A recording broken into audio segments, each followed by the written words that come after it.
Then of course, we're doing infrastructure, we're getting a lot of investments into the city, we've attracted quite a lot of jobs into the city from various companies that we've met and talked to who have decided to move to the city or invest in the city. And of course then we've got the bid, and Paul will talk about the bid to you. I think this is absolutely essential. It's essential because we as a council can't do everything, and nor should we, and nor will we, because we don't have the funding to do that. We have to work in partnership, and we need you, the private sector, to take ownership and responsibility of the city. And you are under no obligation to do that, because that's part of your social responsibilities in my view. And we want you to do that, we want you to be involved, and we want you to support the bid, and we want to work with you in partnership to really make a difference within the city. And just to sort of give you a feel for what's going on elsewhere, because I'm very conscious that many of you might not live in Chester, but might live in other parts of the borough. We are a council that's not Chester-centric, we are a council for the whole borough.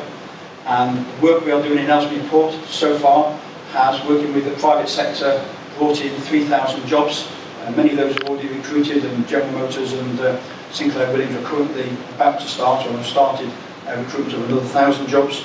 And we pretty well used the brownfield sites. When we formed as a council, we had 150 years of brownfield sites based on the current usage. We don't have any now that's left over. They're all either auctioned up or being built on or being developed. One thing I would like just to pick up was on in fact two of Andy's opening remarks actually, and that's about the One City Plan. The only reason I'm here today is because of the One City Plan. It was the One City Plan, and it was the council's foresight to go out and actually look at the city of Chester and look at what it actually needed. The first building in itself is a £16.5 million investment. Rents, let's talk about this before I get questions fired at me later. We're in this kind of region, sort of 19, 20, 21 pounds per square foot. That includes parking. Look, it is more expensive than being located out in a business park, but it's probably substantially cheaper than being situated in Manchester city centre, but in comparable kit. It's not just been about investment from the council, it's also been investment from what's called the Evergreen Fund. So we've drawn down loan funding from that, which is European funding.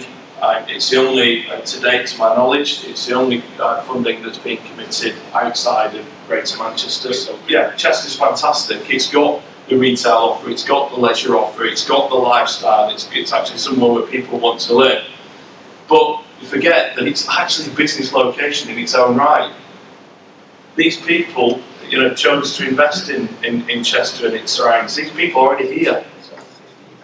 And we've also got commitment from Boots, Marks and Spencer's, Debenhams and Primark. We've all said we'll pay over £11,000 to effectively generate a bid fund in excess of £500,000 a year.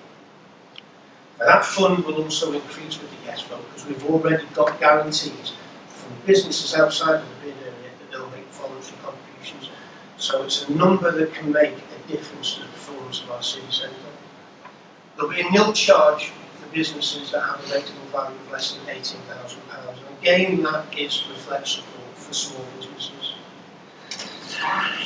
The bid levy over a 5-year term, and that will be the term of the bid, generates more than £2.5 million. And you will know as business leaders yourself, it's really important, because you can forward plan your business model.